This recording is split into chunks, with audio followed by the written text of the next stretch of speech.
ngwino tujyane Yesu we, ni wowe utazansiga. Fata ukuboko tujyane, ukomeze unyereke inzira. Izuba rirarenze kandi inzira ni ndende. Fata ukuboko tujyane, ukomeze unyereke inzira. Izuba rirarenze kandi inzira ni ndende. Ngwino tujyane mugenzi we, iyo tujya ni heza kuruta aho dutuye. Tuzabana na Jambo maze aduhe ijambo, tuvugira ijambo imbere ya Jambo.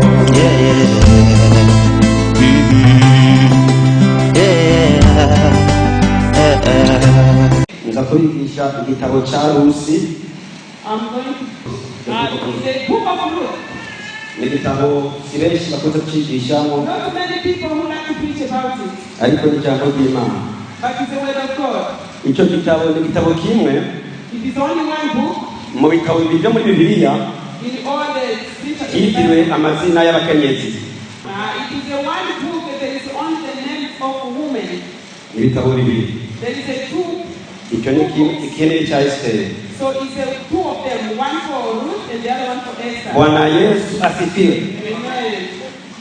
Rusi ni Umunyamowabu. Ruth is from Moab. Gira Abanyamowabu sinzi bakwambuko cyane. I'm not going to talk about them. Ariko ukabuzi nkuru z'Abanyamowabu. But the Moabites, umenya n'ijambo mvuze, you will know about the ko mu mahanga yose in all nations. ubaha Imana If you fear God, agabyogoroka you do the ko nawe right nyene thing, imwemera. so God will accept you. Haleluya. Amen. Abanyamowabu ntacyo bababwira ko ari ku murongo mpuzabo ukazimenya. You may fear them and still they knew. Rero ikibazo mfise muri kino cigwa, The question I have, yes, ni kubera iki kino gitabo citiriwe Rusi why this book is being called Ruth? nticitiririgwe Naomi? Why they didn't call it Naomi? Mu gitabo cya Rusi In a Ruth book, harimo ibice 4 gusa. there's just 4 scriptures. Urumva ko ari bikenda bizunguruka, ndabibabwire byose ibyo bice 4. I will tell you about those 4. Ndaza gusoma bikeya ariko ibyinshi cyo kuvuga ntabisoma. I will read you and then I will speak about others. Bwana Yesu asifiwe. Amen. Mu gice cya mbere, In the first scripture, mu gice cya mbere cya Rusi, the first one, uraza gusoma nini ndabusoma ko sidasoma ndasama n'ibitabo byose. Bantu nibyo tuzingura kujya gusoma ntagera. Mu gice cya mbere cya Rusi, the first chapter of Ruth, herekana inzara yateye mu Bisirayeli i Betelehemu show about the famine happened in Israel, cyangwa i Buyuda. in the country of Judah. Rero umugabo wa Naomi The Naomi's family, na Naomi ubwiwe even Naomi by himself, n'umuryango wabo wose and all his family, basuhukiye mu gihugu cyitwa Mowabu. so they were refugees in a country named Moab Bahunze inzara. because of hunger, Uwo mugabo yitwa Elimeleki. because of the men called Naomi namaze kumuvugana umugore wiwe.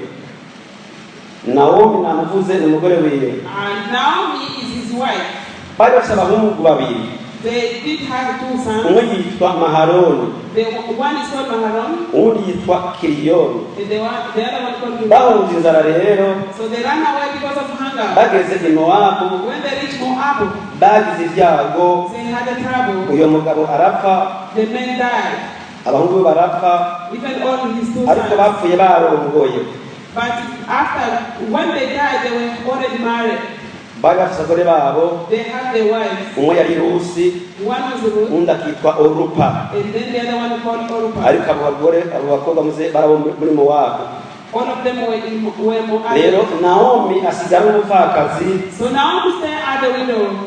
asigara n'abakazana biwe babiri. So he be left with his 2 daughters-in-law. Barabana babaho. So they stay together. Hama Naomi yumva ko iwabo inzara itakiriho, And then now said that he heard that his yifuza country, gusubira mu gihugu cy'iwabo. and then he want to go back to his country. Hanyuma asezera abakazana biwe Then he said bye to his daughter-in-law. Rusi na Orupa, Ruth and Orpah. arabinginga ngo bisubire kwa ba nyina, And he encouraged them to go back to their hanyuma nawe family. ataha iwabo, So Naomi may go back to his ariko family. yari afise umubabaro mwinshi cyane. He was very sad.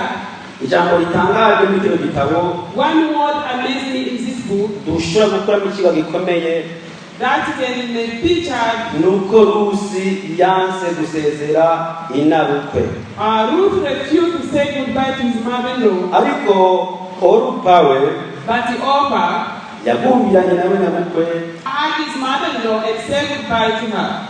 ariko Rusi But Ruth, yaranse he said no. kumusezera, He didn't say goodbye. avuga ko bajyana He said that we go together iyo azoba atashe. wherever he will go. Ikibazo ni iki mwibuke, What is the question? Naomi yarapfakaye, Naomi is a widow.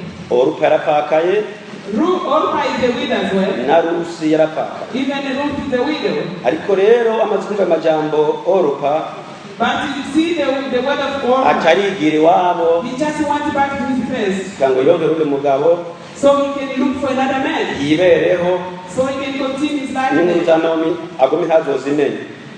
So he can read it. Ariko Rusi But in Ruth, hari ibanga ryari rimurimo, there is a secret that was inside her. agumana na Naomi, He stayed with Naomi mother-in-law. barajyana So they went together. basubirana i Betelehemu. They went together in Bethlehem. Aya majambo turashobora kuyasoma, We can read those words in. ariko tutayasoma neza yavuge mbere. Let me talk about them before we read them.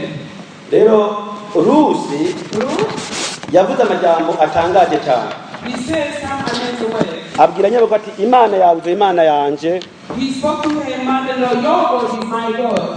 aho uzogwa niho nzogwa, Where you will fail is where I will fail too. ibyo uzorya nibyo nzorya, Whatever you eat, I will eat the same thing. amagogo uzorya niyo nzogira. All the trouble you will go through, I will go through them. Rero ndamaramaje duteza kujyana.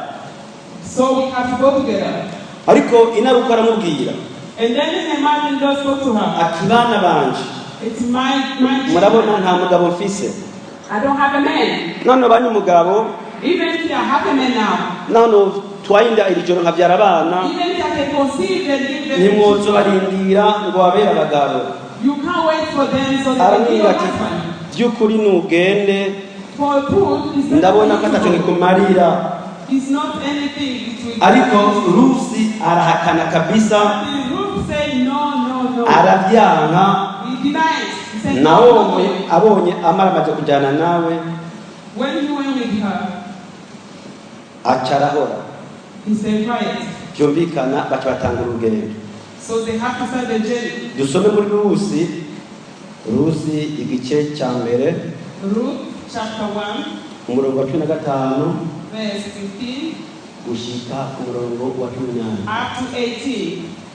Amen. Bwana sifiwe. Amen. Ngaya majambo y'Imana. Those are the word of God. Mwumve Rusi Listen to Ruth. amajambo yavuze. What to respond. Sanu yasomye, He didn't read them mwumve before. ingingo yafashe mutima wiwe, It's her decision. ibintu yabwiye inabukwe. He spoke to her mother-in-law. Mwumve yamukunze, You like this life? yamukunze atagifise umugabo. He liked her without a man. Bwana siwe sana. Amen. Atanu umwana agisigaranye. They didn't have even any child. Aravuga ngo Imana yawe izo Imana yanje. He said, your God will be my God. Kandi niwo murongo mukuru. That is a great Hari Imana yarahisemo. picture. That is a God who Iwabo Imana yabo nta niyonzi. Ariko tuvuze Imana ya Isirayeli, when we talk about iyi niyo Mana ya Naomi, He's a God iyi niyo who Mana na Rusi yarahisemo. He's the one who Yemwe avuga ati nintandukanya nawe n'ikindi atari urupfu.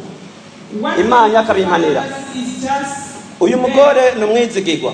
this lady is Mu bagore bizigwa bo ku isi, if all uyu ladies, ntaza mu numero za kure. no one is like her. Umuntu yahisemo ibi yavuze ibimwumvise, He just chose to say this and he had it. ntiyarazi nta matelefoni yari bwaze. He didn't have any phone. Ntiyarazi wazokuhanyura iyo niki. He didn't know what to send to me. Yavuga ati nazo kutabusundi mugabo agumane na nyina bukwe. Have a husband or without Kuko yari yabonye Imana yabo iyo ariyo. because he knew about their God. Bwana Yesu asifiwe. Amen. Abantu ba kino gihe But the people of today, muvuganye ijambo if you agree a word, ni bake borishitsa. is a few of them will agree. Baba bagabo Men baba abagore or woman baba abasore or young lady or baba young inkumi lady baba abana or children.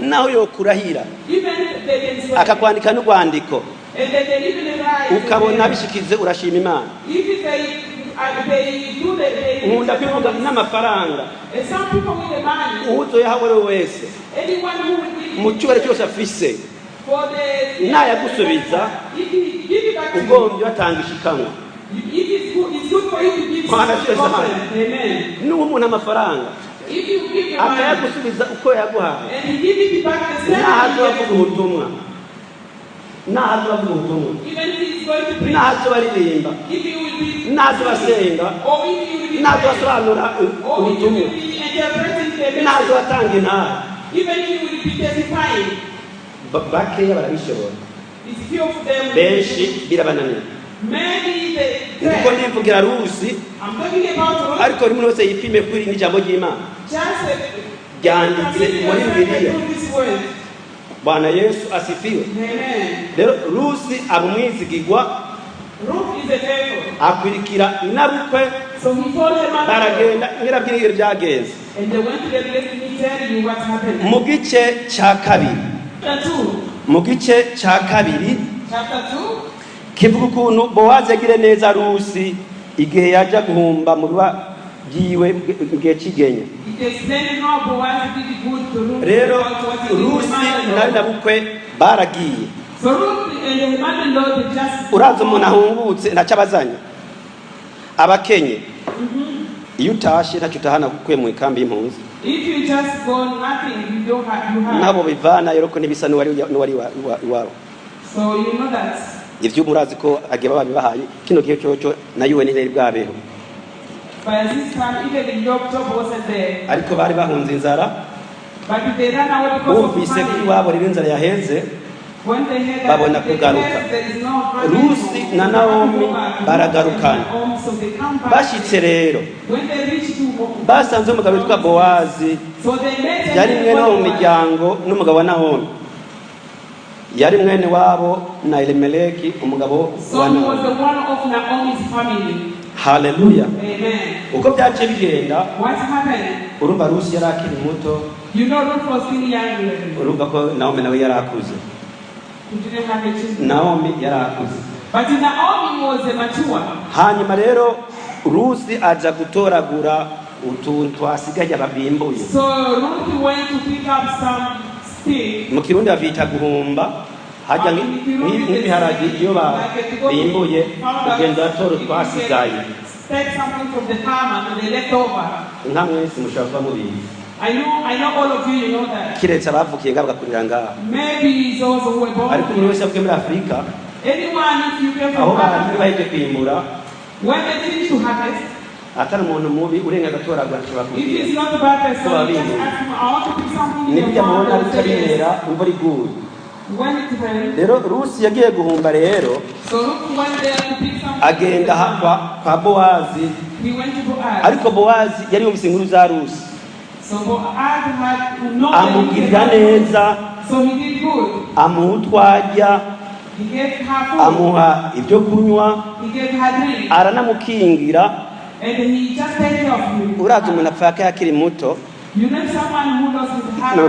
very young. namwe murabyumva You understand it. nta nkuru z'abana batubwira There is not a news there. atarwana byare They didn't have a child. aba ameze nk'inkumi nyine So that means he was remaining rero young. aramukingira nibwo Bibiliya ibivuga So he take care of her the way the hama Bible says. aramurekura ataha amahoro So he let her go in ikindi peace. kintu cyiza Rusi yakoze What good Ruth did, kuko bari bamugaburiye neza the way they said arajya her, arahaga arasigaza so he ate and he left her. utwasigaye yadushiriye nyina bukwe So he take that leftover to her mother-in-law. iki kintu cyerekana urukundo This one show love. sintinya kukivuga I'm not scared to say niyo that. abantu bakino gihe babura urukundo Because some people today they don't have niyo love. borubura bose akaba arimwe asigara Even if they think, sinotinya kubivuga I won't say to kuko Rusi because Ruth, yafashe utwo kurya dusigaye he took the leftover. adushira inabukwe He took it to her mother-in-law. inabukwe nawe araturya The mother-in-law ate. wumvise ko bari bahungutse He heard that they utu ntitwari duhiye it was already cooked. aratumushira araturya